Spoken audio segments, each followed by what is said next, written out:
Another issue of Absolute Superman came out, and let's talk about it. Because we finally get to see the destruction of Krypton.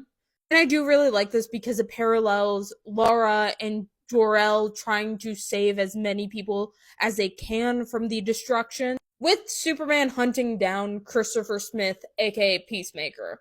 And this dichotomy really just hammers in how much this Superman is about helping everyone he can at any cost, which is why he specifically has such a large grievance with the Peacemakers. And Laura and Jor-El do manage to save a lot of people, and most notably, there's this young girl with blonde hair. Hmm, hmm.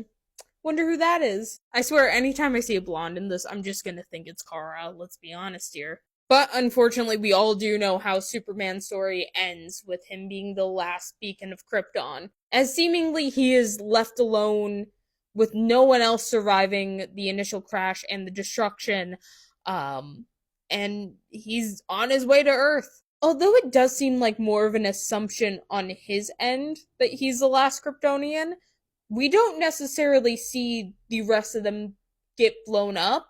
We just see Kal-El float off into space with no one else around him. So leaves it open for a certain cousin of his. Either way, the issue ends with him being fearful of what he might do to Christopher Smith if he finds him. So he goes back home to Smallville to hopefully, try and find himself again. And I cannot wait. We've seen a lot of Krypton so far in Absolute Superman that it's going to be really interesting to see how Smallville has changed. Especially because this is a much older Cal when the ship crash lands. I don't know, the series is amazing. I love the Absolute Universe, except for Batman.